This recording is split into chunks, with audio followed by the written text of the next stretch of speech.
पाठामध्ये ग्रह आणि तारे यांची ओळख करून घेणार आहे. पृथ्वी ही जर दुसऱ्या ग्रहावरून बघितली तर ती निळसर रंगाची दिसते. त्यामध्ये जास्तीत जास्त आपण निळसर रंगात दाखवलेला आहे आणि जमीन दाखवलेली आहे. तसंच हा आहे चंद्र. चंद्र हा पृथ्वीपेक्षा छोट्या आकाराने दाखवलेला. तर आज आपल्याला ग्रह आणि तारे यांच्यामध्ये काय फरक आहे?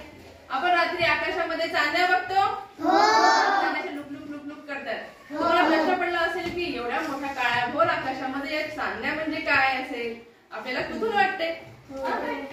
त्यासाठी ग्रह आणि तारे आपल्याला हे समजलं पाहिजे. तर तारे म्हणजे काय की ताऱ्यांना स्वतःचा प्रकाश असतो, त्याला तारे म्हणतात. आणि ज्यांना स्वतःचा प्रकाश नसतो त्यांना ग्रह असे म्हणतात. जसं पृथ्वी हा आहे ग्रह, याला स्वतःचा प्रकाश नाही. हे आहे सूर्य, सूर्याला स्वतःचा प्रकाश आहे. म्हणूनच आपल्या पृथ्वीवर दिवस आणि रात्र होते. या सूर्य उगवते ना, प्रकाश मिळतो आपल्याला, मिळते. आता ही आहे पृथ्वी. पृथ्वी आहे ग्रह. या सूर्यापासून पृथ्वीला काय मिळतो? प्रकाश. आता पृथ्वीवर दिवस आणि रात्र होते है ना. आता दिवस उजाडला, नंतर रात्र होते. तर दिवस आणि रात्र कशी होते बघा. पृथ्वी ही स्वतः भोवती फिरते है ना, याला पृथ्वीचं परिवलन असे म्हणतात. आता पृथ्वी स्वतः भोवती फिरत आहे.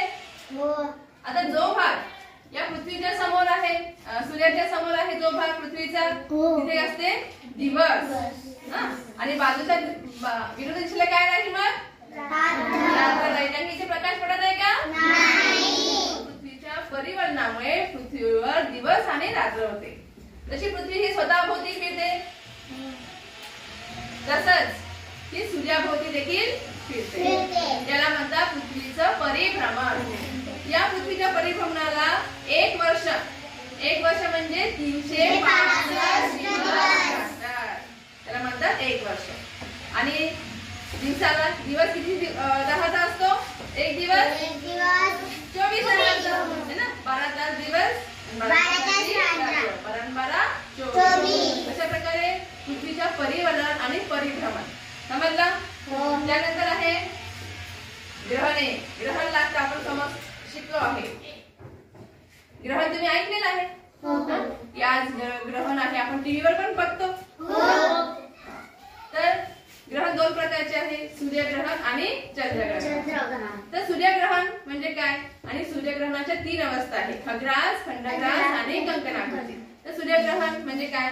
जेव्हा सूर्य आणि पृथ्वी यांच्यामध्ये चंद्र येतो त्याला म्हणतो आपण सूर्यग्रहण लागेल. 3 अवस्था आहे. खग्रास केव्हा लागते की जेव्हा आपण म्हणतो जेव्हा हा पूर्ण सूर्य आपल्याला दिसतच नाही पृथ्वीवरून, त्या म्हणतो आपण खग्रास सूर्यग्रहण लागलं.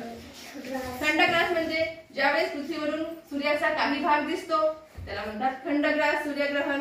आणि कंकणाकृती म्हणजे काय की जेव्हा सूर्याचा मधला भाग पूर्ण दाट छाया असते आणि साईडनी सोनेरी अशी रिंग दिसते, गोल्डन रिंग, त्याला म्हणतात कंकणाकृती सूर्यग्रहण. त्यानंतर दुसऱ्या प्रकारचं ग्रहण आहे चंद्रग्रहण. आता चंद्रग्रहणात काय होते बघा. चंद्रग्रहण नेहमी पौर्णिमेला लागते, कारण पौर्णिमेला पूर्ण चंद्र दिसत असतो. त्यावेळेस कोणती अवस्था असते? सूर्य आणि चंद्र यांच्यामध्ये पृथ्वी येते, प्रकाश हा अडतो आणि आपल्याला पृथ्वीवरून चंद्र हा दिसत नाही.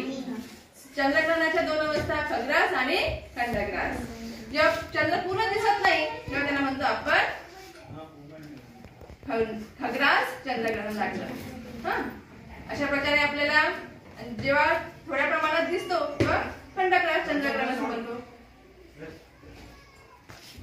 अशा प्रकारे आपण आज ग्रह आणि तारे यांची माहिती मिळवली.